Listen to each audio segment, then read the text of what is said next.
fucking scoot back a little, so I guess so I don't punch the microphone. Hey, come listen to our podcast, yeah. Please listen, it's a hitch. If you don't listen to our podcast, yeah, then you are a bitch. Maybe that one. Let's go ahead. All right. Hello, everybody, and welcome to another wonderful episode of Filmoscopy Podcast, the show where three friends discuss whatever movie they want to discuss. Today's episode, I don't even know if I said it on the last episode, what it would be. You did not. Okay, so today's episode is a surprise episode. It's The Lost World Jurassic Park. That's Jurassic Park 2, released in 1997. The last Jurassic Park directed by a friend of the show, Steven Spielberg. He's our good buddy. All right. So before we get a deep dive, we got two things to kind of talk about. One, me and Cody will talk about. The other one, me and you will talk about that one. As of this recording, last Saturday, we went to a concert, and you told me, you asked me, I guess I should say, hey, what time do the doors open? And I said, 5 o'clock. And the show doesn't start until 6:30. So, you said, hey, we'll leave around 5. I'm like, okay, cool, perfect timing. Like, we'll get there around 6, get in the building. It's no big deal. Well, I guess we were the only ones that had that idea. To be fair, I think everyone had that idea. Actually, I think we left 30 minutes earlier than the show started. I think we so the show started at 6, right? And I think we got there like 5. No, it's 6:30. Okay, yeah, I think we got there at 6 then. Yeah. Yeah, we got there. It was about like 6:10 because I was thinking, okay, an hour, like it's going to be smooth sailing going into this building. The show was opened by All That Remains. The middle act was the act I wanted to see, which was Mudvayne. And the closing act was Megadeth, which is, everybody knows it as. We got a story about this too. A Metallica kind of ripoff. Okay. But I'm sure anybody that listens that likes Megadeth is going to hate that. But so I had told Owen, I'm like, hey, look, man, Mudvayne's coming to Nashville. I want to go. I don't have a reliable vehicle. I'll buy your ticket. Do you mind driving me? It's on a Saturday. He goes, yeah, it's fine. I told him that a couple months ago. And I periodically would remind him because Owen doesn't even remember the movies he picks for the show. So we get to it. So we get out there and we park. We go to this parking garage. And this parking garage has the steepest curve of an incline to drive into.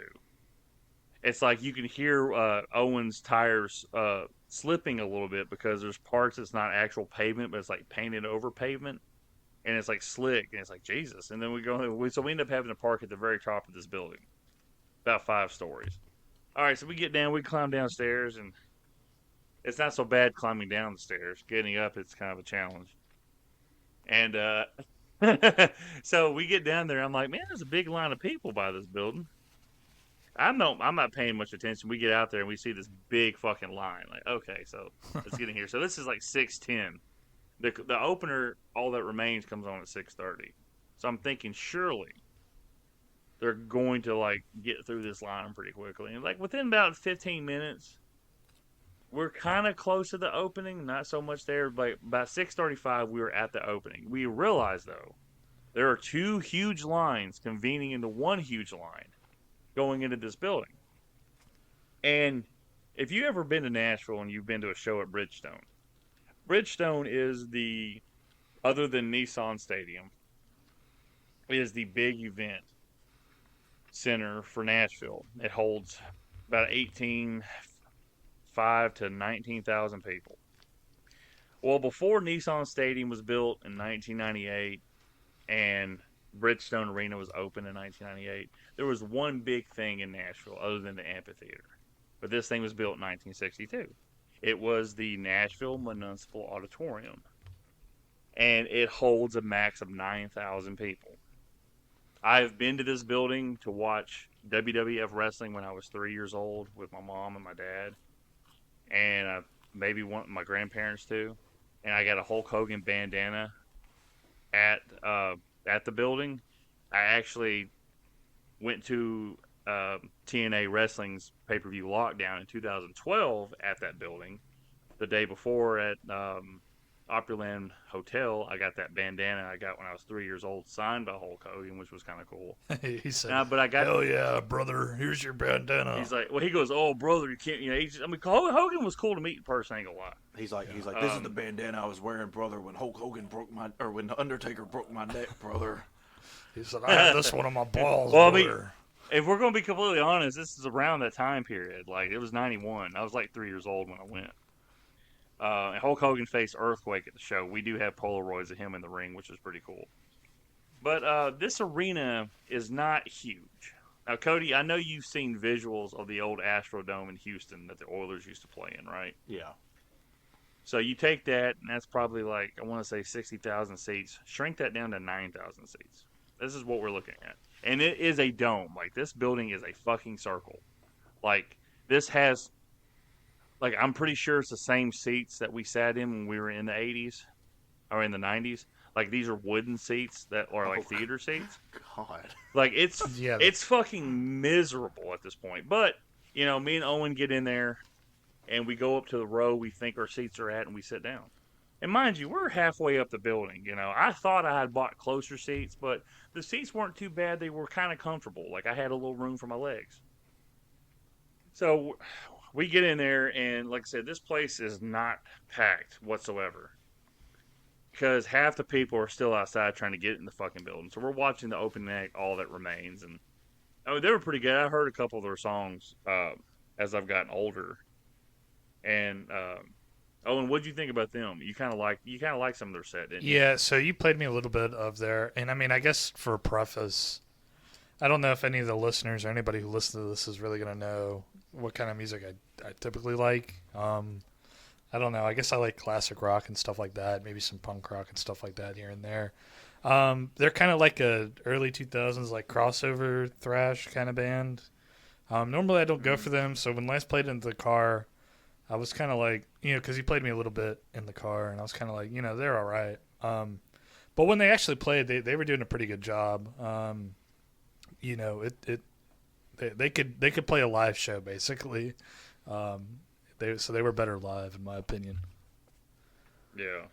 So we get through this, and some woman comes up steps. So mind you, Cody, when you go to Bridgestone, every entrance into the arena part, you have someone there, security, that's going to tell you where the fuck to go. Yeah. If you have a question.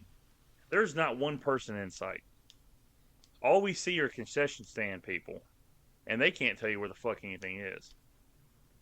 So we're like, okay, so we sit down, this woman comes up, I think you guys are in a seat. I'm like, well, okay, well, I mean, I don't know where we're at. And then the person next to us looked at my ticket, because I'm like, is this the right seat? And she goes, actually, you're way down there. I'm like, oh, so I am closer than I thought I was. Cool. Well, we get down there, and I don't know what the fuck, but whoever designed this part of the seat, like, my leg was into my stomach, and I have a big stomach, so it's not that far away. Mm-hmm. Like, if I want to make a fat joke about it, but it's there. Like, I have to stick my leg in between the concrete opening and the chair in front of me just to stretch out, because I can feel like this cramp going from my knee down to my top of my foot, right in front of my shin. It hurts so fucking bad. Yeah, so I think one of the big problems is that up there, I don't think we had anybody in front of us. And I think once you have that person in front of you, I mean, you kind of like either subconsciously or not, you're going to pull your legs back a little bit, to not be all up in their shit. Yeah. So 100%. So with this, seeing Mudvayne, like I've told the story that like Cody and Owen, like back when I was in high school, 10th grade, 2003, Slipknot was real huge. They just released Volume 3. Well, going into 2004, I had just gotten a job at Dollar General. Who knew that was going to spend 20 years of my life there? And I was going to my truck, my white Ranger at the time, and I turned on the radio, and this song came on, and it just hit me like a ton of bricks. I fucking loved it. It was called Happy, and it was by Mudvayne. I had heard one Mudvayne song at that point, but that's when I got hooked on Mudvayne. And then everybody was like, "Oh, Mudvayne's like a cheap copy of Slipknot." I'm like, "Okay, whatever. This is my thing." I like Slipknot, but I'm gonna like Mudvayne more just because it seems like no one else cared about it. What So I'm about like, hell yeah? what about the Slip Nuts? Uh, it's like more like mushrooms giving me head, you know. Now, do you do realize that was an actual thing, right? Yeah, I saw that. Okay. All I right. stole the jokes. I just didn't know if you were just like trying to make a pun or something. So, so I've been wanting to see Mudvayne for a long time. 2009 came around. They released their last album, and then they quietly, quote unquote, broke up, even though they kept saying they were going to get back together. So they didn't play together until 2021. Never thought I was going to chance to see them. And if anybody knows my gamer tag or my tag online for like any of my social media, I'm at Enigmatic Vein. And my buddy Alex from our guest host episodes and from his podcast, I'll Take Three, combined Jeff Hardy and Mudvayne for me in one sitting. Kind of like when I came up to Owen one time, like, "Hey man, what do we call this podcast?" And I said, "I have him thinking about film and then colonoscopy." And Owen took a second, looked at me, and goes, "It's filmoscopy. That's it." And I literally came up to like Alex and I go, "I'm trying to use Enigma and Mudvayne, and one thing I can't make it work." And he goes, "Enigmatic Vein," just slipped off the tongue, like boom. And so I got to see Jeff Hardy in that building in 2012, and I get to see Mudvayne in 2024. Now, when they first started the show, I recorded about 24 seconds, and then I was just going to watch the rest of the show. I didn't feel like I could get into it as much because I was in a seat, and there were people behind me just sitting down, and there was someone right next to me to my left, and then Owen was there, so I wasn't able to like headbang like I want. The way Chad sings, he screams a lot. This isn't a screamo band. It's more of like a guttural, like getting stabbed in the stomach type of screaming. And he does a lot of like speed rapping and shit like that in his songs. And Mudvayne's a very heavy band. Like they are a progressive metal band. So it's prog. So it's like sounds very mechanical and it's very loud and heavy. And in that building, like the sound mixing, I guess they just have the same sound mixing for every show they're going to, because if you listen to them at an amphitheater, like I've listened to on YouTube, or you listen to in a bigger stage, sounds pretty good. You can kind of hear it. But I know he was singing. I know the words to most of the songs and everything, but when he was yelling and screaming, it was just like a ringing in your ears. Like, it's like, holy fuck, man. I hate to sound like an old dude. Like, what the fuck, man? I sent Owen the recording later on of the 24 seconds. You could hear Chad Gray singing better on my phone clip than we could in person. So it's like, fuck, dude. But, and Owen, you really weren't into it until the end when they played Happy and a little bit of Dig. But, that's just not really your cup of tea, was it? Yeah, I mean, not really, but I mean, I think they put on a pretty good show. I guess we didn't say to the audience like kind of what the show even was. It was, I don't know if we said it was the Megadeth show as who was the headliner. Okay, so yeah, that's I was kind of waiting for them a little bit, but I guess it didn't really work out. I don't know. I like Megadeth, but I've always kind of been sort of whatever with them a little bit. Like I think that who's the main guy in Megadeth? Dave Mustaine. Yeah, I think Dave Mustaine, he's a great technical guitarist, and I like his riffs. And I love early, Metallica, because everybody says, Dave Mustaine wrote all those riffs and shit. But I don't know. I've just never been a super big Megadeth fan, so I don't know. We listened to it a little bit and then got the fuck out of there. So yeah, our podcast famously, Cody has said one time, unless he edited it out, that he thought Bullet for My Valentine was a better Metallica. Like it was better than Metallica. I'm like, they're pretty much a Metallica cover band. And Dave Mustaine was the original guitarist for Metallica, and before they released their first album, he got fired because he was a very angry drunk and like to fight. And he wrote about 4 songs on their first album. And their second album, they put 2 of the songs that he wrote. Yeah. He would kick And Lars he Ulrich. famously talked so, He kicked Lars Ulrich's ass. which I mean, I guess, and technically it was deserved with Lars. Yeah, he But picked him up and fucking threw him across the room. I shit you not, the Cody, like, we're sitting there in the car, and Owen goes, and we're having conversations about these bands and then about Megadeth, because like I said, I hadn't listened to anything Megadeth. If I heard anything from Megadeth, I probably thought it was Metallica. And it's okay. I mean, I'm not a huge thrash fan. Like, I only like, I would say probably 6 songs from Metallica. Give me a fuel, give me a fire, give me that song. Some stupid shit like that. But so I'm like, okay, but I'm here for Mudvayne. I paid the money for me and Owen to sit down in a good seat, so I wanted to see Mudvayne, and I would definitely go see Mudvayne again if they ever come this way. And they're still probably my favorite band. But when we got to Megadeth, he told me, he goes, there's a lot of hipster people that will say that they like Megadeth over Metallica. And I go, that's interesting, because this show is probably not sold out at this arena, and it only holds 9,000 people. Next year, Metallica is going to go hold 60,000 people, at least at Nissan Stadium, 2 days in a row over 2 different shows. It's kind of funny. So he told me that. I'm like, okay, If so the we sit situations were reversed and Metallica was the band that opened to a lot less people, people would definitely be. There would be diehard Metallica fans who would be like, "Oh, well, fucking Megadeth is like just a bunch of sellouts or some shit like that," Yeah. So here's the best part. Owen had said, like I said, there's like, it's a hipster thing for them to say they like Megadeth more than Metallica. So when we sit down in our new seats, this guy sitting right next to Owen, kind of a lankier kid with glasses, doesn't look like somebody you would think to listen to metal. And nah, like, he looked like a fucking metal nerd, like all of those like new.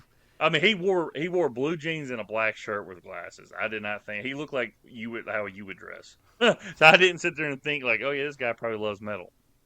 But we're having a somewhat conversation with him, and he's saying that he hasn't ever heard of Mudvayne, so he didn't seem thoroughly impressed.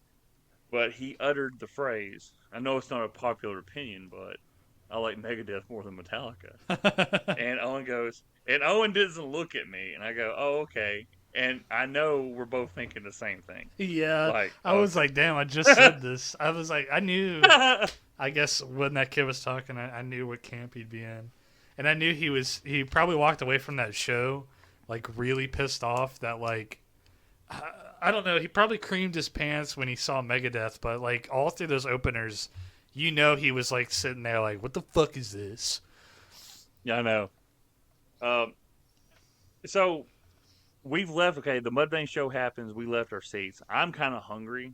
I don't know how long we're going to stay. I told Owen, I'm like, look, whenever you want to leave, we can leave. You're the one driving. I'm perfectly fine with this. So I go buy like him and a hot dog and me a hot dog, just something quick to eat, A wiener to suck on. And he's like, well, I'm like, yeah, baby. Now here's your hot dog. So we go through the entrance. Again, there's not a fucking person in sight. I think I see fucking security guards smoking joints in the crowd. So we stand in the bowl where you're walking around to find your seat. We're not in anybody's way. Anybody that's walking by us can step and walk through us. We're not in anybody's way. It's comfortable standing up than it is sitting down at this point. And then Megadeth, they're doing some opening. They got the like Grim Reaper walking over the stage or whatever, doing some shit, I guess, from one of their albums. Yeah. And some it was kind of a cool comes opener, up. honestly. Like they had, I guess it was supposed to be like the fucking, what's that movie called? The Monty Python movie with the knights and shit. Yeah. But they were doing Monty the Python and the Holy Grail or whatever. yeah, that's right. But they were doing the Bring Out Your Dead thing. Like they had a dude like in a robe and like the whole stage was all black and shit. And he was like, "Bring out your dead," and he had like a little wheel, like barrel. So yeah, and that shit was. I mean, that was cool. But as this is happening, some little old bald guy with a headset, flashing with looks like the little flashlight that Yoda steals from Luke Skywalker in Empire Strikes Back looks like. It's like a little tiny little dot. And he's waving it at everybody. He goes, guys, got to go to your seat. I'm like, okay. And then me and Owen kind of looked at each other. I'm like, where the fuck were you at when we were looking for a seat? So we get back there and we sit down in our seat and it's like, golly, instantly it's like fucking uncomfortable. Like my legs already hurt. Yeah, I knew you really didn't want to sit back down. So that's why I was like, yeah, and then I felt bad. That kid is really into this. And then we're watching these Megadeth songs and I thought it was the same song. And I'm like, Owen goes, are you ready to go? And I go, yeah, we can go ahead and go. It's no big deal. You know, I want to get Jack in the Box when we get home anyway, so I'm still hungry. So we get him to leave, and as we're walking out, I go, I mean, how many songs did we sit through with him? And he goes, there are 3. I go, there was 3 songs? They all sounded the fucking same. I thought it just kept going and going and going. Which is not like, this is not like, you know, like you listen to 80s metal. There's some albums that have songs like 7 minutes long. It's like a Tool album before Tool. But I was like, I thought it was the same fucking song. So we heard 3 Megadeth songs, and they all sounded the fucking same. I'm like, yeah, okay. There's a reason why Metallica went into more popular style of music. I think my thing is about Megadeth and is that I'm just kind of, and the reason why I'm a little bit sour is because the fans are like really fucking annoying. Like, I know people say that about Tool fans and stuff, but I don't know. Just a Megadeth fan will never. They will always take the opportunity to tell you that like they're a Megadeth fan, and that Megadeth is like the best fucking thrash band ever, and they're God's gift to like metal. I'm sure a big portion of Tool fans, because I am a Tool fan, are like that with Maynard. Yeah. But I'm more along the lines when I tell you about shit. I'm like, dude, this shit is just so fucking. It's just it's a mood music. Yeah. To listen to. Tool fans have that problem where they're like, dude, this is the smartest fucking band ever. Like, yeah, no. You know. I'm the same way that I can't. I'll sit there and say that. But that Tool concert we went to was really good back in 2020. Yep. And they performed phenomenally live. But like I said, Megadeth, if that's your thing, that's cool. They barely had 4,000 people in this 9,000 seat arena. That was everybody in the building. And I look up and say, you see a lot of yellow seats. I'm like, Jesus Christ, dude. So, but we're walking back. And like I said, Owen hits the elevator button to go up the parking garage. And it's 5 stories. So you're walking up 2 flights of stairs to get to 1 floor. And we're at the bottom. It's like, damn, dude, let's just go ahead and start walking. Well, about half a flight of stairs up, I start realizing this was a mistake. And I'm like, fucking huffing and puffing. I'm like, God damn. I'm like, all right, come on. And I look up. We just passed floor 2. I'm like, are you fucking kidding me? I'm going to be dead. We get to floor 3, and I go, Owen, hey, man, let's just go to the elevator, please. And he goes, yeah. So we walk through the door, gets to the elevator. We get up to the first floor, and we leave. And it's like, we left there, like I said, we left there and, you know, had the little hike to the parking garage. But they're probably 6 songs in at this point. Maybe 4, if it's depending on the length of the songs. We were leaving at 9:35. I mean, that show was not going to be done until like 10:30. I'm glad we left when we did. Yeah, we would have gotten back at like fucking like midnight or something. Yeah, that's what I was thinking, especially how bad the traffic was. I mean, and then you had a couple other people leaving at the same time. I guess they just came to see Mudvayne too. Yeah. But yeah, I'm just like, yeah, I'm glad to see Mudvayne. I'd see him again, and hopefully a better arena. Yeah, I was happy with just seeing a little bit of Megadeth live. I mean, I don't know. You're like, oh yeah, this is pretty cool. Okay, this is the same shit. Just want to see a rock legend. That was our review of Mudvayne, Megadeth, and All That Remains. Cody, sir. Yes. A DLC package just dropped on a game that I've talked a lot about. Mortal 1 Combat, I guess I should call it. They released their DLC story. Mortal Kombat. Khaos Reigns. Mortal Kombat on my back. Mortal Kombat on Katana's back. Pour some cum. Mortal Kombat on Liu Kang's back. Real quick before we get into this, Lance. Did you see how much the tickets are to that Metallica concert next year?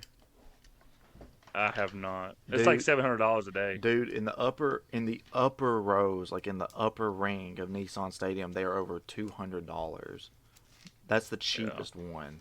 God damn, dude. I mean, they have like a fucking all-star show from what I heard, though. The lower Yeah. the lower ring, like the ring that we usually, like Stephanie and I usually sit in whenever we go to Nissan Stadium shows, is over $1,000 a ticket. Yeah. Well, it's funny. So right now, there's some areas that are already selling the single day tickets, even though the website said they weren't going to sell single day tickets until January. Mhm.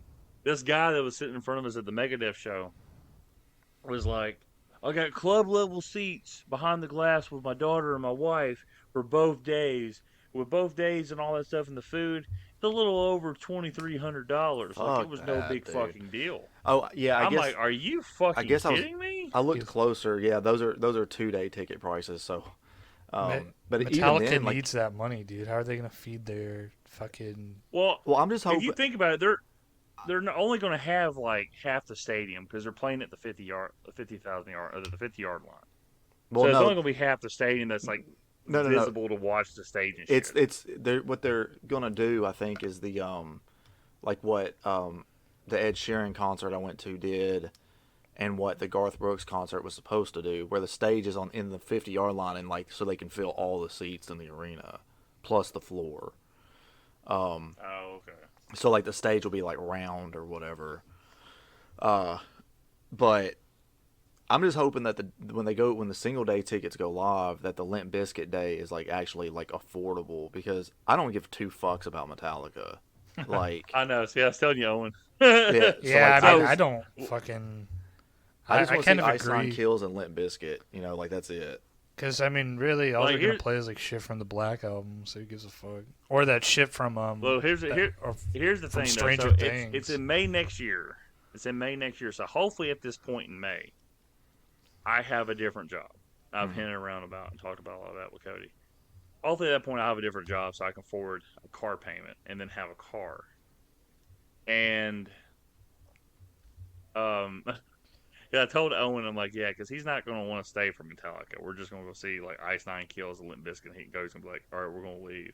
So I'm like, I got to go separately from Cody because I do want to see Metallica. No. Like what I told Stephanie whenever we talked about it is like, I don't know if Lance likes Metallica or not. I mean, I told her, I was like, if in that situation, I would be fine with leaving after Limp Bizkit, but if you want to stay for Metallica, that's fine.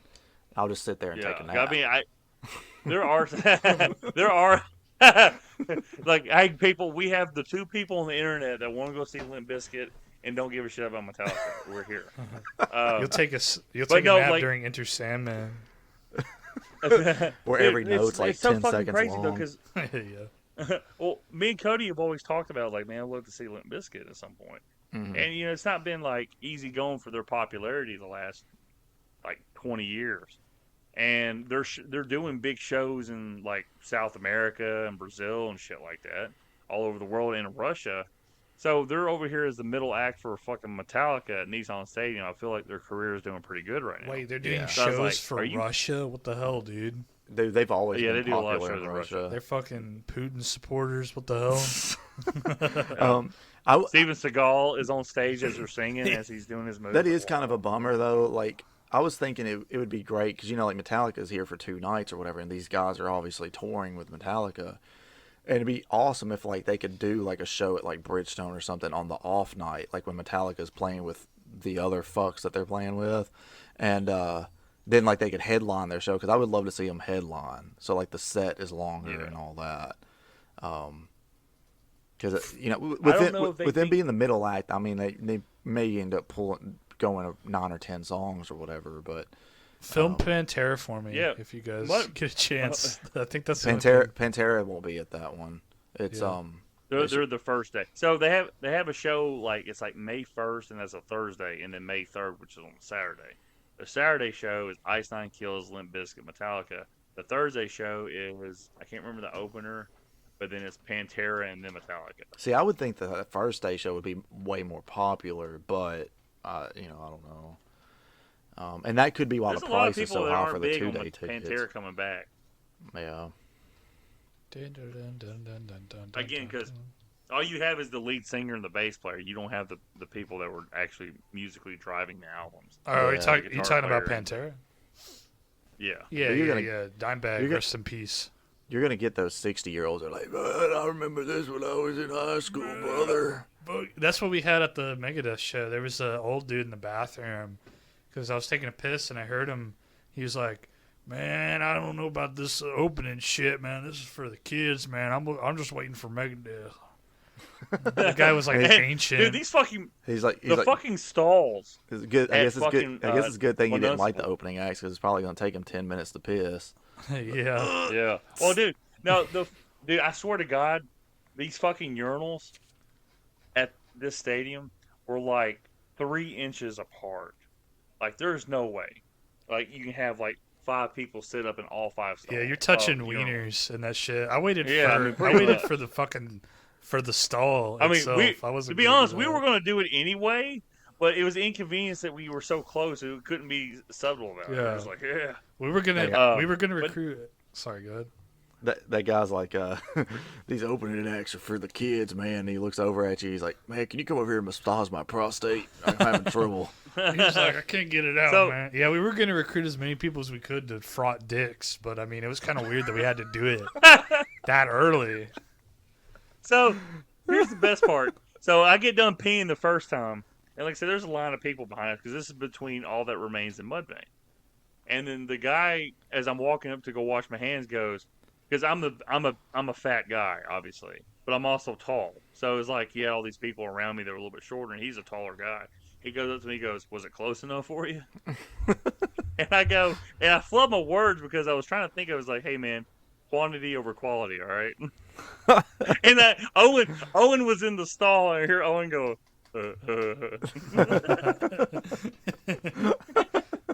And so it was fucking hilarious. Like, yeah, with those stalls, dude. Like I said, inside, other than the arena part, the inside it's like a little mini Bridgestone. The way they've done it up and made it look, it looks nice.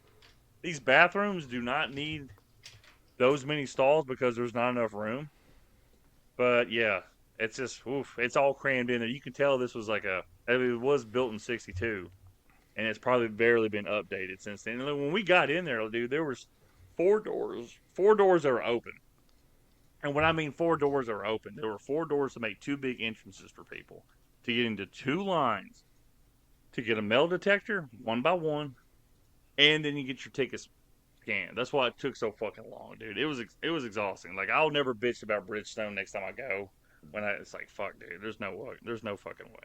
But anyway, so Mortal Kombat dropped their Khaos Reigns expansion pack for Mortal Kombat 1, which is an extra $50 package where you get another portion of story mode and some characters. And I was kind of excited for it. I knew a lot of the dialogue because there's been data miners, and for some reason NetherRealm left the files in this game for the expansion pack on day 1 when the game was released. So I knew a bunch of the stuff. But after playing it, it felt like a lot of filler. Like, I know a lot of people don't like the Mortal Kombat 11 story mode, but I'll say, like, having Kerry Togawa as Shang Tsung in that Mortal Kombat 11 Aftermath story expansion was awesome. Like, that was an epic ending. It felt pretty good. And then this is just Havoc as a Titan. And there's 5 chapters, and 2 chapters are back-to-back Sector. Like, it doesn't make any sense why, like, you would have the same fighter back-to-back. So it just felt like it's a big filler storyline, like, is all it is. And then I kind of figured out, because there was a hint on one of the Reddit threads that since they're switching identities, Bihan as the original Sub-Zero is going to turn into Noob. And I thought at the end of the game that he was going to be cured and turned back into Sub-Zero. No, he's staying as Noob Saibot. And obviously Kuai Liang, much to my chagrin, is Scorpion. So who's going to become the new Sub-Zero? It's obviously going to be Hanzo Hasashi. It's gonna be me. So Kid Hanzo's going to grow up with ice powers and do all that shit too. But, I don't know, man. It feels like a lot of filler. Havoc felt pretty cool. The music they had was kind of like a remix of dubstep music. It sounded pretty badass. I liked it. Like the heaviness of the music versus the tranquility of most of the Mortal Kombat music. And it was cool. I went back and watched the ending of the original part of the story mode, and when Havoc comes down, like the bonus scene, Havoc comes down. There's a Titan Havoc inspired Kenshi with him, but there's two other characters that we don't see in this story mode. There's a Quan Chi with Sub Zero's mask and powers, and there's a Tanya with Katana's powers and Katana's mask. And we don't ever see them in this part of the story mode, so it seems kind of weird that they're in that bonus scene, but we never see them. But yeah, I kind of wish that they would just NetherRealm would be sold to a new studio, and they would put somebody else in charge of the story, and then we get a just like complete not a reboot. I'm not talking about let's do reboots. Let's fucking just start the fuck over. Like all that's been done between Mortal Kombat and Mortal Kombat 12, which is what Mortal Kombat 1 is it's done. Like this story has no connection to that. We are starting over. And I just want to see the characters in their original roles, but told in different ways. Not I'm just going to switch some people around and think it's a brand new idea because I don't like that. You know, there's some things in this new story mode that I like Katana and Melina actually being sisters. I like Baraka. And I like Reptile a little bit, but you know, I've turned into a Sub-Zero main because I want to play as Bihan. I don't want to play as Kuai Liang as Scorpion. It bothers me. But everybody else just seems like, you know, Katana has no place in the story. Smoke really doesn't have any place in the story. He's kind of fucking useless. And it just feels like, you know, they make this big epic like deal about the story mode. It's like, you know, not everybody's focused like equally like they should be. And we're kind of just spinning tires. Like, you know, if you just think switching identities for the ninjas is going to be fresh enough, and you got some people online that do like it because they're fucking like Mortal Kombat 1's their first game they ever played. But it's just, I don't know, man. It's just kind of disappointing. This whole thing has just been disappointing. I feel like my microphone is barely picking me up. It's going to be interesting to hear this back. Yeah. So, Cody, what did you think, man? So I didn't mind. All right, let me see where I want to start with this. So I feel like the story felt a little rushed with the expansion. It really felt like they were about to set up some like epic invasion of the timeline, and then you spend like a good majority of it just kind of like stuck in Havoc's like the Chaos Realm. Well, essentially the Chaos Realm. It's his timeline or whatever, and you're like running through his areas or whatever and fighting like just chaos variants, which by the way the chaos variants all feel kind of lazy because they all like it's just like let's make them have like green and red and give them all mohawks, and then with Havoc, like I was expecting like, you know, maybe have like a mid story fight where like maybe he does like overpower Liu Kang a little bit or something, you know, and but it's really just like run through his maze, fight some random chaos variants, and then at the very end you kick his ass with Noob Saibot, and like that's it. And it's just like, Yeah.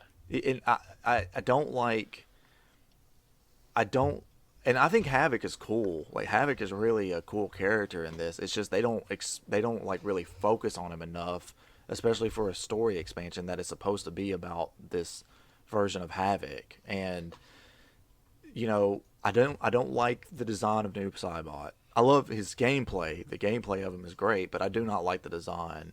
I told Lance the other day that the first thing I did was for at least for like me playing as him in Invasions or whatever, I switched his skin, his palette immediately to the Ultimate Mortal Kombat 3 palette. And it was like one of them that's like black with like purple trim or whatever on his costume. What does because he I don't look like in MK? I'm trying to look up a picture and I can't really just type in MK1 Noob Saibot. He kind of has yeah, like kind of like a pirate hat. I would say like it's more of like the outfit itself is more of like a Middle Eastern style, uh, and he has like this big green like slash through his chest, and it just doesn't. It Oh, just okay. I see it now. It's especially kind of like like a Shinnok like hat. You know what I'm saying? yeah, and it Yeah. doesn't. The green slash especially is like kind of off putting. It's Yeah. like I don't like that big gash or He's whatever. made of So fucking fart goo. They don't. They don't even fucking talk about like how he gets the powers. He's just Noob Saibot. yeah, Like because you don't know where it's this it just shadow comes it from. just shows Havoc like getting ready to torture him, and then the next time you see him, he walks out and he's Noob Saibot. But it's like okay, Yeah. so I get I guess maybe he used chaos energy or whatever, but how did he do it, and why does he have this big open gash on his chest? Like, you know, it feels like maybe they had more ideas or something for this, and they just ran out of time because they were trying to push it out a year after the original game came out. I'm gonna push back on that, Cody, because they've been working on this since before they released the game. Because the files for this expansion pack was already in Yeah, the I guess they game were from already day on one. there, yeah. Or at least, Yeah, so dialogue I'm and gonna stuff push like back. that. I don't think that Dom Chiancello, who's the writer for Mortal Kombat, I don't think he has deep enough ideas. He has these like random things. Like I said, it comes back to He's like, we should like reboot I the franchise yeah. But again. the thing is, everybody thought like they were pushing this game like, okay, this is going to be a reboot, but this is going to be a brand new universe.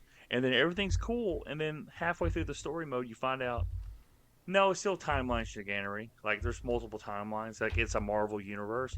But he throws in things like, "Oh, you guys remember this? You guys have been wanting this," and it's like, okay, Mortal Kombat Armageddon. We get the pyramid at the end of the story mode, Yeah. and then Titan Havoc has things called Kami Dogos.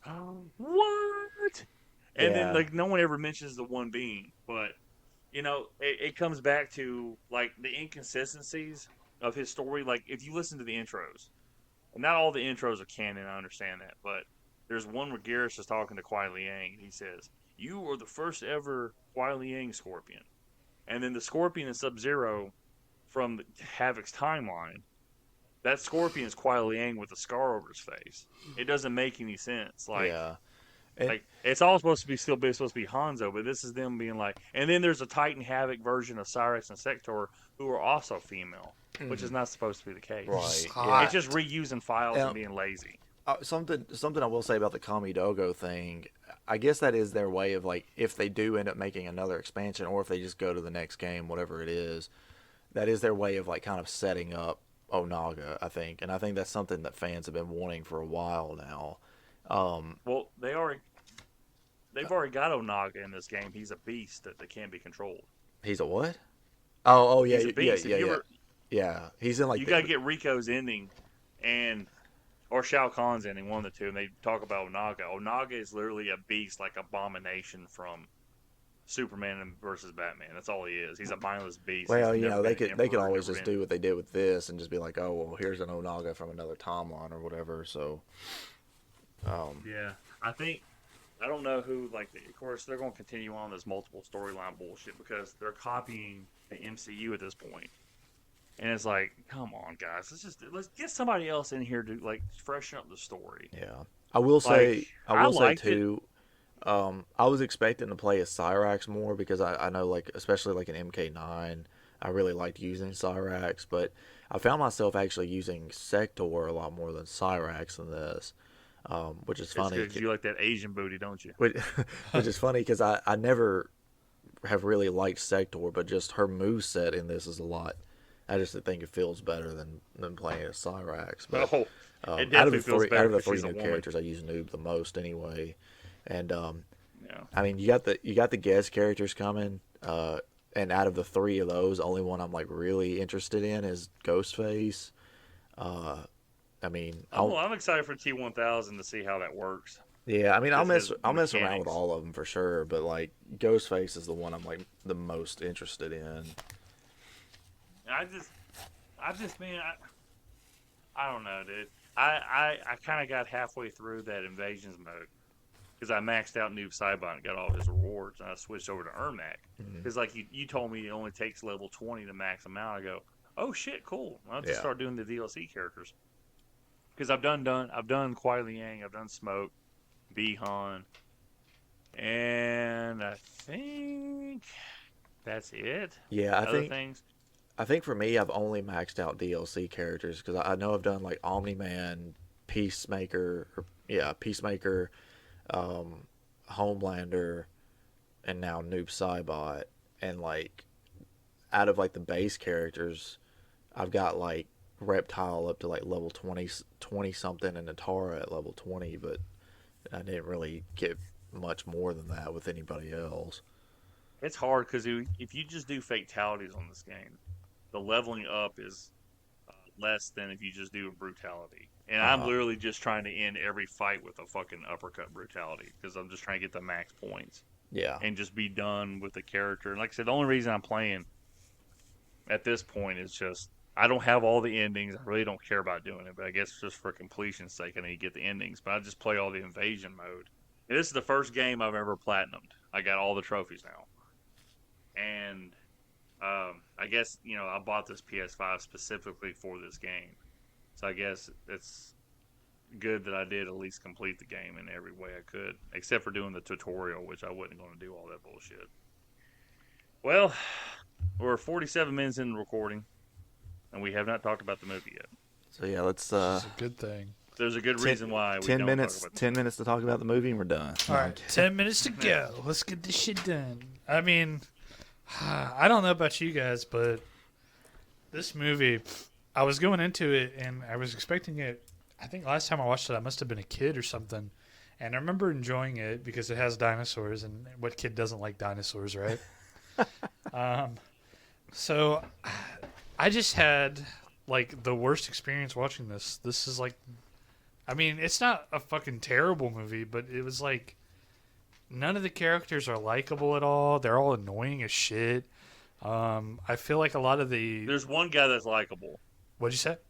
That's the little bald guy that's trying to rescue them. The tactical guy that comes along. Yeah, with the him. hunter. He's like the only played by likable. the hunter character. No, not him. I'm talking about the one that's with Jeff Goldblum with him. The one that gets torn in half by the T-Rex. Oh yeah, but then he just gets killed. In his little van. He's actually trying to rescue them. He's risking his life. And all he gets killed like because really the fucking character that you're supposed to be rooting for, God, what's her name? The Julianne Moore character. Sarah Harding, and the guy who's played by Vince Vaughn. They have to rescue a baby T-Rex for some fucking reason. And then so that attracts the adult T-Rexes and gets the guy killed. Those are our heroes, ladies and gentlemen. Real quick, let's talk about the first times we ever seen this movie. Yeah. Let me go ahead and just run through kind of the, some of the stats or whatever. The factoids. Yeah, just a quick little bit. So I already said, this was released 1997, directed by Steven Spielberg. I think this is really the only technical sequel he's ever done. I mean, I know he did the other Indiana Jones movies, but in his own words, he doesn't really think of those as sequels. They're just kind of like different movies starring the same character, which effectively they kind of are. This is really the only movie he's ever directed that's kind of been like a direct sequel. And he has said that he is not good at doing sequels, and it really shows. But so the movie stars Jeff Goldblum, Julianne Moore in like a breakthrough role. Before this, we did one movie she was in. She was in The Big Lebowski. She was Maud Lebowski, I think. No, I think The Big Lebowski comes out after this movie, right? Yeah, you might be right. No. Big Lebowski was in 94 or something like that. It's like an early 90s movie. Hold on. We're about to look this up. She's like, Jeffrey, love me. Jeffrey. But, I'll just go ahead and keep on naming the cast. So, we have Vince Vaughn. 1998, I was right. When was it? Big Lebowski came out in '98, a year later. Okay. I thought it was. I'm a bad motherfucker. I thought it was '94. I think because that's when the movie set, or some shit. Yeah. But Walter. we have Vince Vaughn. He's the other protagonist. Nick Van Owen. Vanessa Lee Chester plays Jeff Goldblum's daughter. Wait, did you call him? Who'd you call Big Van Owen? Nick Van Owen. He's the character that Vince Oh, Vaughn I thought plays. you were talking about Vince Vaughn. I'm like, that's a weird way of saying Vince Vaughn. Yeah. That's his character's name. And I mean that's pretty much it. You have some returning cast members. Joseph Mozzarella Cheese as Tim, and Lex is Ariana Richards. They make like a short cameo. Peter Stormare. Peter Stormare has a role in this. He's the one that gets killed by the little baby dinosaurs. Yeah. The one, he's got the taser. Yeah. I know him as the mob boss from the first 2 seasons of a show called Prison Break, and he also plays the devil in Constantine, and he's played in a couple other things. But Plays the devil inside me. inside my butthole. Yeah. Anyway. So, and then Richard Attenborough reprises his role as what's that character's name?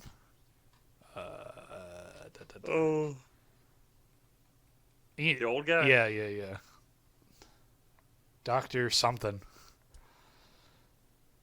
I can't. John Hammond. I can't remember.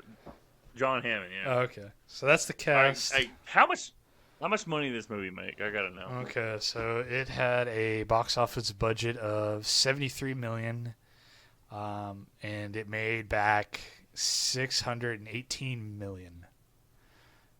So how do you like that? It was the second highest grossing film in 1997. It lost to Titanic.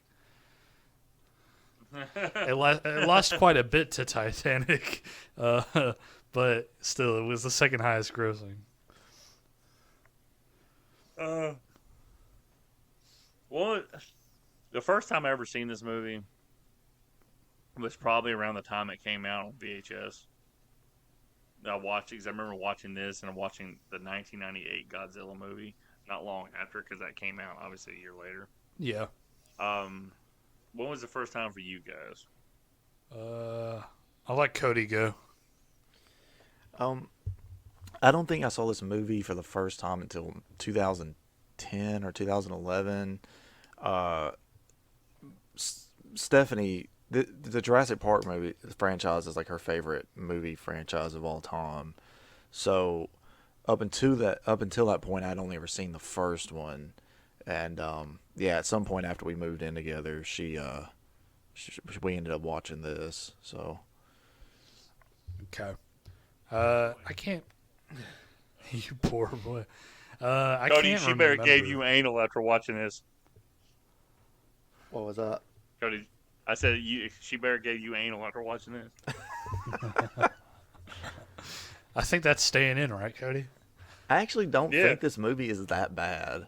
I just think it's bad in comparison to the first Jurassic Park. But that's what makes it so bad. I mean, if it was like a standalone, like bullshit dinosaur, I mean, it's not even really fucking a dinosaur. It's more like a monster movie. Yeah, which I mean, Yeah. I don't. It's not like I watched this movie and like, oh my god, I hate this movie. Like, but it's not. It's like you watch it and if it's like it's definitely not nowhere near as good as the first one, but it's fine. It's boring. I mean, Yeah, I mean, I will say yes, it does have a lot of moments that are kind of boring, and really, there's only 2 scenes that stand out as being memorable to me, and that's when they bring the baby T-Rex into the trailer, and it gets obviously gets attacked by yeah, it gets attacked by mama, and the other scene being when the T-Rex is like kind of going around, where is it, San Diego? yeah, right? he's jacketed in San Diego. Yeah, he eats the It means a dog. whale's penis. Yeah, he drinks the fucking water. I out of don't the like swimming that pool. scene when it eats the dog. What about the scene where he fucking rips the guy in half? Yeah, I guess, but I mean, there's a lot of that in this franchise, so I just the thing about the scene, and I know a lot of people think that or say that that's a standout scene, the one with the trailer, is the whole time I'm just pissed off because I'm like, why the fuck do you guys feel the need to like save this dumbass baby T-Rex? Who fucking cares? My problem with this movie is that our protagonists are like, they're trying to like, there's some kind of like, I guess, ecologist thing going on with them. Like they're like, and I mean, they don't really lean into it that much. I was kind of surprised on how quickly they dropped what I thought was the setup, like that was going to be like, hey, this is the good team that John Hammond sent, and these are the bad guys that are trying to fuck all the dinosaurs in the ass. And they quickly just dropped that kind of after the fucking balding guy died, and they got saved. It was pretty quickly dropped. This is what happens when you try to fuck a dinosaur in the ass. Yeah. What is the kid's name in Big Lebowski? So, but our protagonists, like the main three or so, except I guess Ian, they kind of had this like green ecologist thing. But like these dinosaurs are like, I mean, even in the fiction of Jurassic Park, these things are like fucking man-made monsters. Like, who cares? I don't know. I've got a hot take that Cody's not going to agree with. Okay. Jeff Goldblum is not a main star for a movie. Oh, I don't disagree with that. I mean, he's one of the funnier parts of the first Jurassic Park. He's kind of like the serious but also comic relief. Well, it's a really good everybody. blend. All three I 100% of them, agree. all three of them were great together. But I'm not going to say in the third Jurassic Park movie that Jeff Goldblum was actually missed. I think yes. I like having Sam. I 100%. I think he worked really well. Him and his character worked really well in the first movie because he was kind of like. He kind of had this like outside observer kind of thing going on, so he could kind of just sit in the back and like make sarcastic comments, like and be like a dickhead in the corner, like a likable dickhead.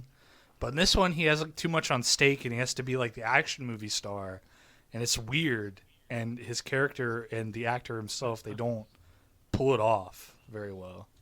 Like, I think the scene where he's like, what is it with her and touching? Like, she always wants to reach out and act like he looks like he's grabbing a dick. I'm like, they should play that meme before every sex scene in a porno. What's the deal? With her and touching? So I don't know if you guys noticed, but the scene where they're, all the militia dudes are like hunting down the dinosaurs in the jeeps and shit, and then it cuts to like the Ian Malcolm and his gang and stuff, and they're like on rocks and they're looking down at them, hunting all the dinosaurs and shit.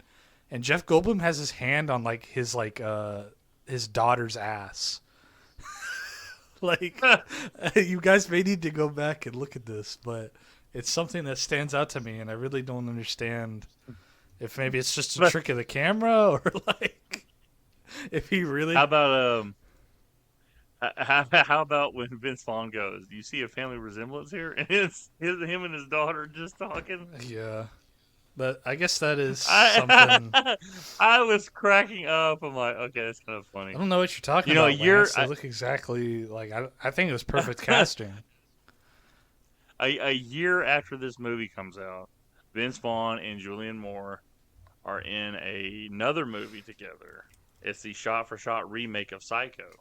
Vince Vaughn plays Norman Bates, and Julianne Moore plays. Vince Vaughn Vera plays Miles' Norman character. Bates. Yeah, it's pretty rough. That's fucking stupid. Yeah, That's before he became full-on comedy as an actor. But it's. I mean, if you watched that, I saw that one before I saw the original. yeah.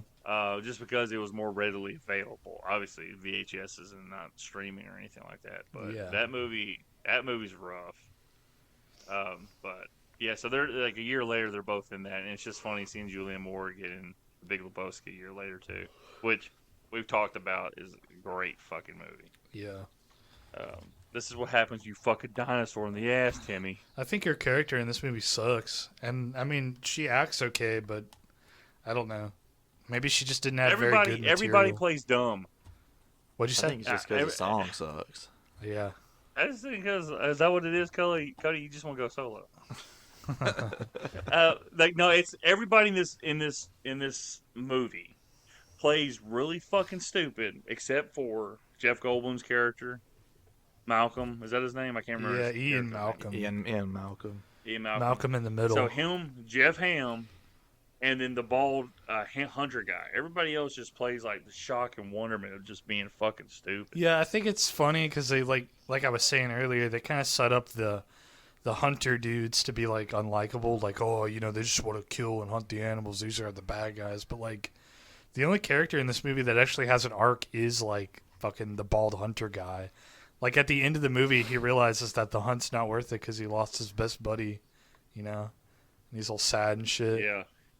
And then he, you know, when they're going to go look for Peter Stormare's character, he tells Julianne Moore, because I looked at the subtitles, I didn't hear what he said. He tells her, he goes, Hardy or whatever her name is. He goes, no one tells the little girl. Like he's actually worried about the little girl's like mental well-being and shit. Yeah. So I don't know if like you know, they were trying to be like subversive with like how they like originally portrayed them or something, or if it was unintended that we were supposed to like the hunter guys or what. I think this movie had 3 bylines to start it out with, and it was just spread super fucking. I think you're like definitely right about that because Out of curiosity, Owen, do you know how closely this resembles the novel? so I did look that up a little bit, and it follows roughly some rough outlines. A lot of characters are condensed. So I looked up Julianne Moore's character in the book, and she's a So, all right, I'll just go over, but let me finish that thought real quick. So she's a condensed version of 2 different characters, right? One is supposed to be Ian Malcolm's like girlfriend, and she's supposed to be like this smart naturalist and shit who has like a good head on her shoulders. But she's also mixed in with another character who's supposed to be like this egoistic or this egotist like asshole who like goes through the jungle and like throws candy wrappers on the floor, and he went there like weeks ahead because he thought he could just survive by himself or whatever. And you're not supposed to like him in the book, so that's why she's like has this weird fucking identity crisis.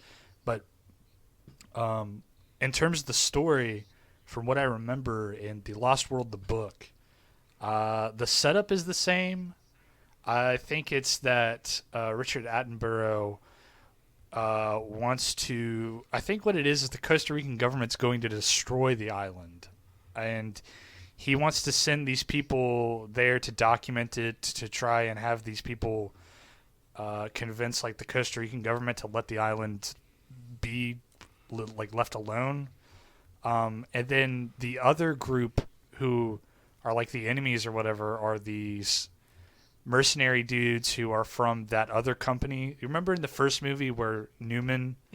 InGen? Yeah, they were part of them, and they were trying to steal the dinosaurs to profit off of them.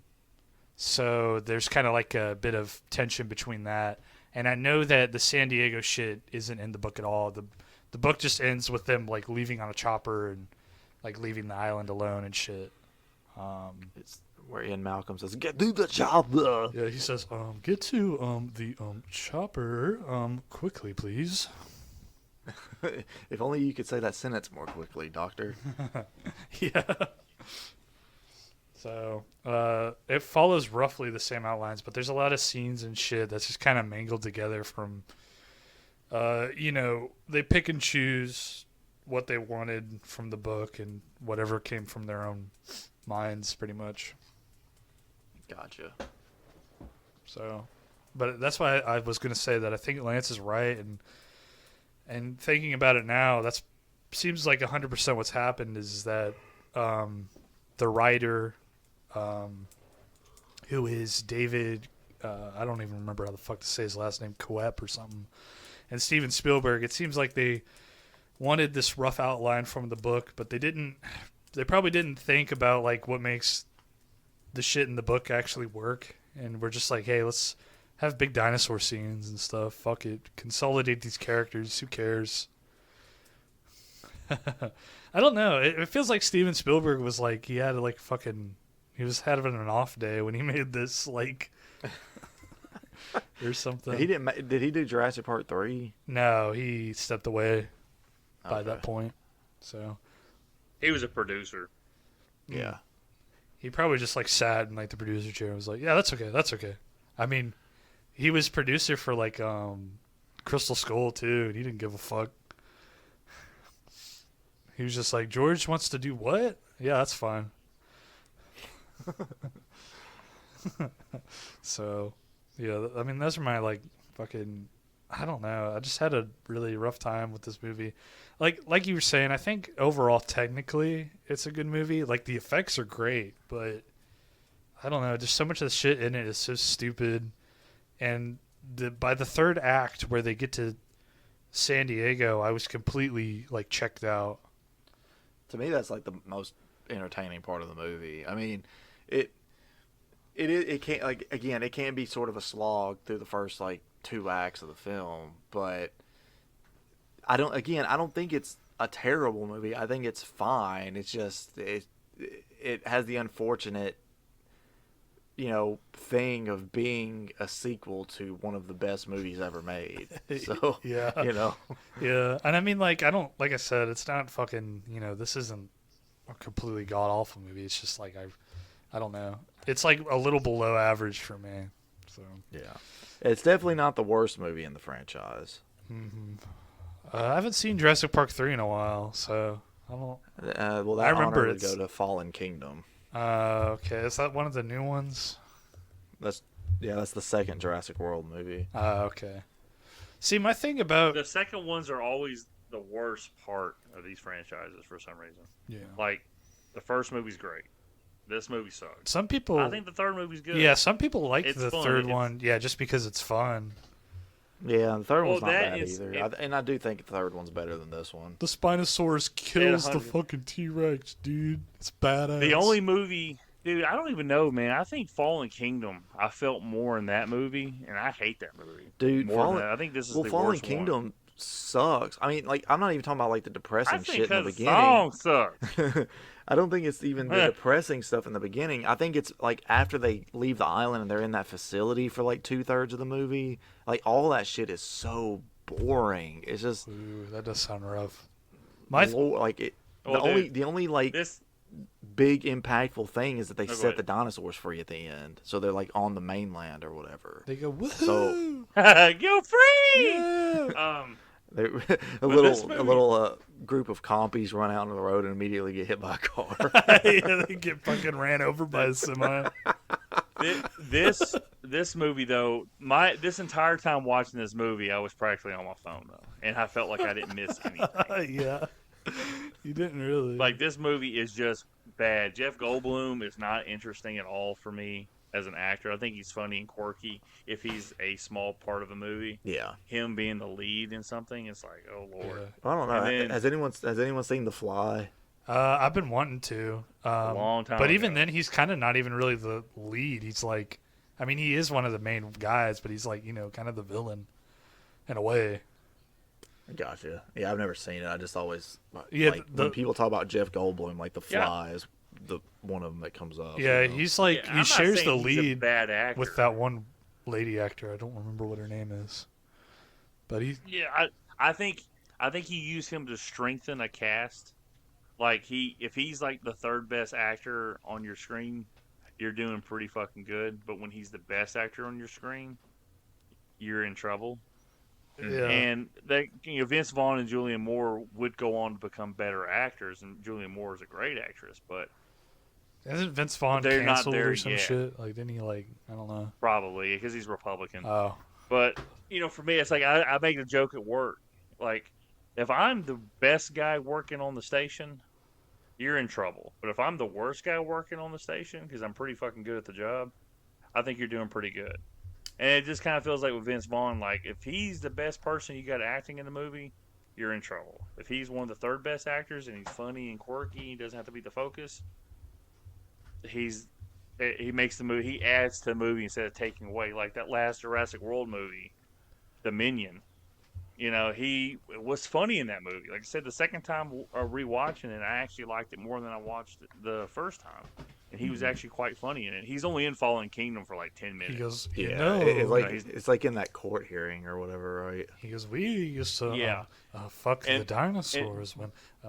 In Dominion, you don't have enough of the original 3 actors Yeah. in the movie for me. Like, they show up at the end, they kind of have a meeting up with Chris Pratt and Bryce Dallas Howard. But it's also kind of like, And I kind of like to see the old people a little Don't forget more. when Blue shows up. Hey, you know what's funny, Cody? Cody, Cody hates when I bring up shit like, well, he hates this guy because he thinks it's stupid. But the dinosaur, the T-Rex in Part 1 is in Jurassic World, and she's also in Dominion. Yeah. And I think in Dominion, she's hanging out with 2 other T-Rexes, and they're the T-Rexes from this movie. I thought the T-Rex in the first movie like dies or something. No, she never does die. She has a scar. She's the one that shows up. She actually shows up in all 3 of the movies, like Jurassic World. She's in Jurassic World, Fallen Kingdom, and Dominion. She fights a bad monster each fucking time. Yeah, it shows up. Tear my heart open. Yeah. But it's just funny because, like, when they, like, I can't remember if it was Fallen Kingdom where she's with 2 other T-Rexes, or it's in the Dominion where she's with those 2 T-Rexes are from this fucking movie. So the 2 T-Rexes with the baby are hanging out with Rexy, which is the main Jurassic Park dinosaur. How long do T-Rexes live for, dude? What the fuck is this shit? Millions of years, you asshole. I don't think we know that answer, right? This is some fucking bullshit. Well, I mean, they are Did you reptiles, know- so I guess they do live a while. They live for 600. you- They've lived for 68 million years, dude. Shit. Sorry. I mean, seriously, dude, come on. And- Hey, did you know that, I gotta say this part real quick. Did you guys know? They lived up to about Yeah. 30 years old, okay? I just looked at fucking American Museum of Natural History. So right after Okay, Dominion ended, she passed away of old age. Yeah, they gotta fucking die Probably. already. Um, Enough. So, Stryker's animality in Mortal Kombat 3, he turns into a T-Rex and bites you in half, kind of like Liu Kang does as a dragon. He's only But got the T-Rex they use, he's what? only got 10 more years to live. yeah. Well, the T-Rex they use in that Mortal Kombat 3 animation is literally a T-Rex toy from Jurassic Park. Oh, that's funny actually. You know, I had And a Jurassic Park 3 like little Velociraptor. Yeah, penis, dude. I would shove the Velociraptor into my foreskin folds because I took him into the bath with me. Jesus. I really thought you were about to go, I would shove that dinosaur up my ass. It would use his tail to scratch my fucking rectum. Like, Oh, well, is- my is mom used to Rexy tell me I hungry? couldn't bring toys. She's like my mom would tell me I couldn't bring toys, so I would shove one up my ass and hold it there most of the day. So I could pull it out and play with it anytime I wanted. When she wasn't looking. Like, She'd be like, how did that So- get in here? For some reason, that made me think of the scene from Deadpool 2, where he's like, I snuck in a weapon in my prison wallet. dude, Like, I'm talking about fucking Pulp Fiction when he's talking about the watch being up his dad's ass for 7 Shoved- years and then up his ass for This 3. watch. He goes, this watch, it was up his ass. Yeah, this watch up his ass. And then he goes, and now it's yours, son. He hands it to him. He wakes up. Anytime I hear anything about keystring, I think about, I had this watch for 7 years. It was up your father's ass. And then he died at the cemetery, which is something to do with your bowels. And then he goes, I held the watch up my ass for 3 years. I'm like, what the fuck? Said, tear my heart open. And get ready, guys, because we're getting Rip another my Jurassic underwear. World movie next year. Fuck yes. Yes. Yeah. But It's going to be Scarlett Johansson and those big redheaded talents of her. Titties. And I think it's a What? whole new cast, right? And it's a new director too. Yeah. Rexy's going to show up again. Like, I'm still living, This is bitches. She's bullshit. gonna show up with a walker. My thing about the new ones is that there isn't even any pretense that it's like, yeah, we're trying to do like, we have like archaeologists and like fucking, dudes here with our special effects crew like creating the most realistic dinosaurs. Now they're just like, fuck it, just make the big monster. Well, they didn't have the data then when they were making these movies that they had feathers. Yeah, well, but now not I even think all Dominion, of them have like fucking feathers. Like the T-Rex like doesn't really have. I mean, I guess I'm just autistic or something. I want my dinosaurs to be accurate. Damn it. I will say the new movie is going to be directed by Gareth Edwards, so it might end up being. That's the dude who did. He did. Is that the one who directed Godzilla King of Monsters? He did Godzilla 2014. He did. Oh, never mind. Rogue One. I don't know if he did King of the Monsters. Okay. Maybe. You forgot the. No, he didn't do creator, King of the Monsters. best Somebody fucking else. movie ever made. Yeah, I mean Gareth Edwards, his 2014 Godzilla movie was okay. I mean, when you go back and watch it, people are like, "It's the best one because it has human stakes in it." It's like, look, it's a 2 hour and 20-minute movie. It has a 25 what in minutes it? of Godzilla. It has human stakes in it. It's more human. I thought you said it had a human face in it. Well, it has multiple of those. It did sound like that, and then my mind went to Godzilla just putting like a human face. He just has he has like a normal Godzilla body, but he's just like fucking has a human face. There was a Reddit thread somebody put together, I guess, years ago, and they said who would win between Rexy and Godzilla. I don't know. And I think somebody's explanation was, well, Rexy's a regular-sized dinosaur and Godzilla's the size of a skyscraper. It's not really fair. So, Cody, did you just send this message? I mean, Godzilla's dick is probably bigger than Rexy, if we're going to be completely honest. What message? There's a message in the group chat. I can't tell if it was like a message that you just typed because I figured you would just tell us, but it seems like it was written like earlier today. What does it say? It says it might end up being just you two recording this one. I've been having a lot of digestive distress today. That was a while ago. Way earlier today. Oh shit! Okay. That was at like 2:30. I wonder why the fuck it sent so late. Then I was like, why the fuck would he send a message when we're just talking right now? Anyway. That was weird. Okay. Dude, when Cody was like, I've been having some digestive issues. I don't know if you guys ever seen I was Dodgeball. like, he hasn't even gotten up. He's been here the whole fucking time. So what the hell? She's been taking like fucking super shits. I took Pepto like shortly after I sent that message earlier, and it helped a lot. But man, I was like for most of the day, I was just running to the bathroom. I'm like, oh shit. Like, That's me like every weekend. I Um, think at the end of the week, my ass just feels the need to like release. So, speaking of Vince Vaughn, real quick, Yeah. he's in a movie called Dodgeball, Okay. and there's a part in that movie where this big buff bodybuilder, who's got a name of Michelle, and it's a dude, and it's like the whole Ben Stiller's like the bad guy in the movie, and then Michelle's his bodyguard. Well, they're waiting for Vince Vaughn in his room to offer him some money to throw the dodgeball match. Yeah. Well, you hear a toilet flush, and Michelle steps out. He goes, Michelle's been having some digestive issues. I hope you don't mind. And Vince Vaughn goes, can you close the door? He goes, can you close that door, babe? I can smell it. So, Owen goes, I've been having some Owen, Cody's like, I'm having some digestive issues. And I was telling, I don't know if you heard me, Cody, when I was talking about like my poop is green when I drink Kool-Aid. yeah.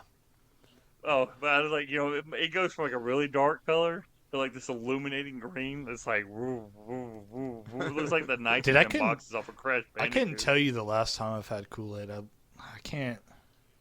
It just had to have been like fucking at least 10 years or something. Well, look, man, I am a poor boy. Okay, I like to have my sweet stuff. I'm just a poor boy. I need no sympathy. 'Cause I'm grape Kool-Aid. Out my ass. So, It turns green. Green ass poop. Poopy shit. How am I going man, to dude. explain this to my wife today? is there anything? Let me ask you guys: is there anything in this movie that you guys actually like? I like the special effects. They look really good. The animatronics, the stand. That fucking CGI is rough. It's better than the first Dude. one, but I mean, yeah, you can tell that it's fake.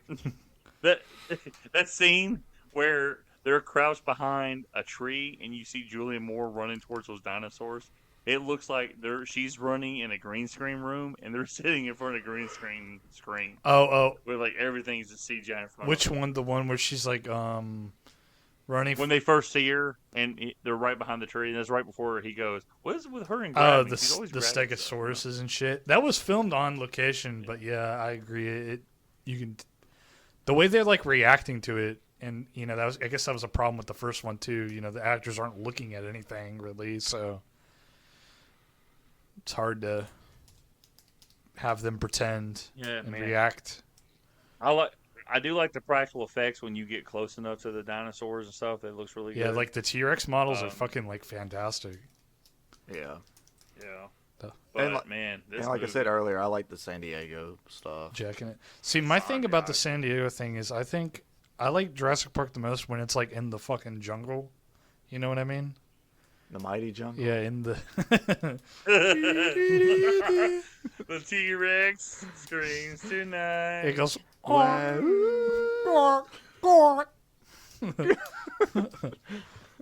But yeah, that's how I don't know. I just like the Lost Island feel and shit. I've always been a sucker for that kind of thing. So when I watch Jurassic Park, that's the thing I want. Could you imagine if you ever filmed the show Lost, but it had dinosaurs? That would have been badass. I would have watched that. I would have actually watched Lost by now if that was real. But you don't like you you don't like a imagine mysterious smoke monster? No, I hate that. I don't know. I knew they had a smoke monster, but isn't it like an alien or some shit? Savannah watched that show recently. She loves the show.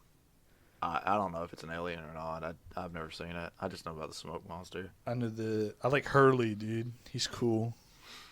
And I remember at the time when the finale, like the series finale happened, there were a lot of people like disappointed with it. Yeah, they said, "What the fuck is this?" Because they build up like this mystery throughout the entire series, and there's apparently like a huge letdown. I remember when I was a kid, I Savannah saw liked it. at like Big Lots, they were selling like discounted Lost toys. Toys? Yeah, like they were like NECA figures or some shit. Like they were like that. Yeah. Funny. Wait, no, Savannah watched it, and she watched a video from a Screen Crush that was explaining the ending. Yeah. And it's like, okay, so it made a lot more sense to her. She liked it better after that. She said the ending was kind of confusing because it's like 3 different timelines. Like the timeline before they get trapped on the island, while they're trapped on the island, there's an alternate timeline if they never went to the island. And they're playing all this stuff in succinct together in the last season. So it's kind of confusing to keep up where it is. And they're all just trying to get to like purgatory at this point. It's really fucking weird, but That's it. man, we're running out of shit to talk on Jurassic Park: The Lost World. Yeah. This movie sucks. Yeah, I didn't like it either. I thought it was poop.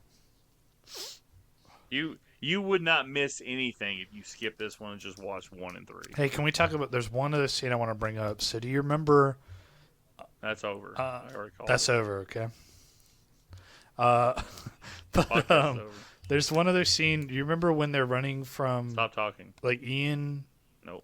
his daughter, and the fucking other lady are running from the raptor, and they run around like a truck onto the other side of the truck, back into the raptors. Yeah, the raptor's fucking with the book bag. Yeah, it's like eating the backpack off Julianne Moore's character, and they just run around the fucking truck, and then they act surprised when they see the same fucking Velociraptor eating the backpack at the same place that it was. I don't. It's like, whoa, you guys are still there? They're like, holy All I fuck! wanted was They this have book like no bag. object permits. They're like fucking babies.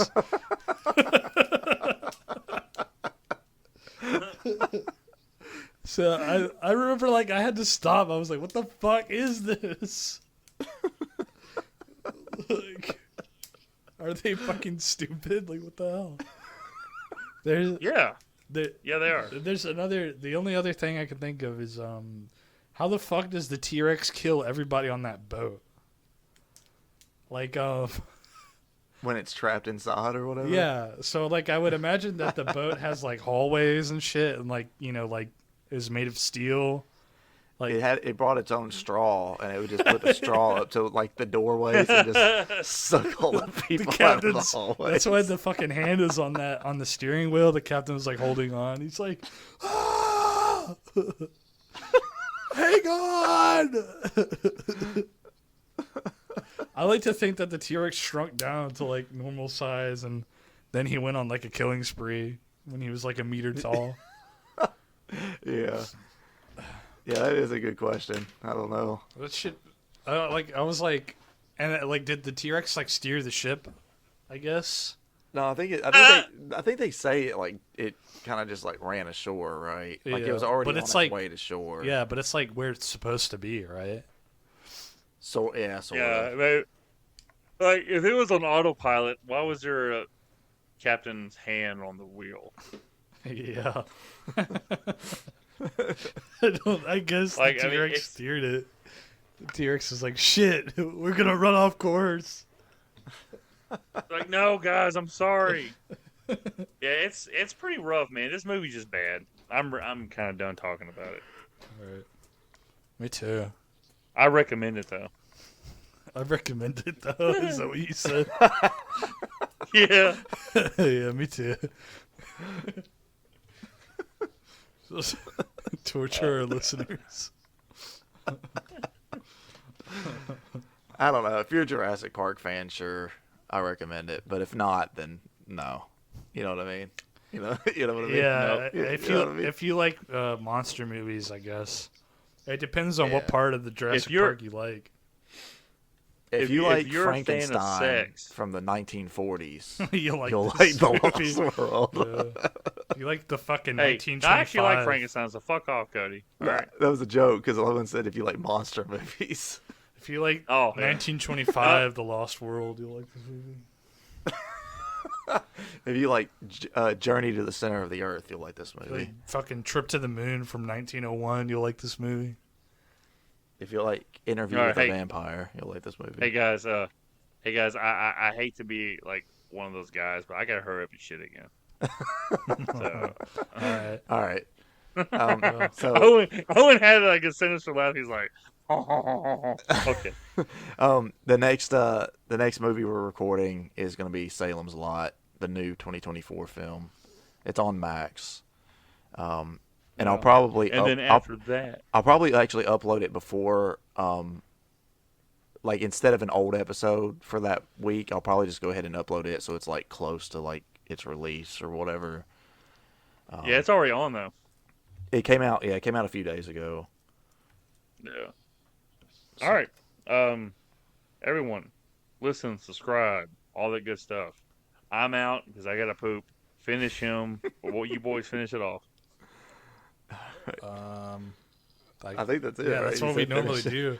I guess we just say what movie's next, which. Yeah, we just did. Oh, Salem's okay. Lot. I think, yeah, I'm sorry. I was like fucking zoned out for a second.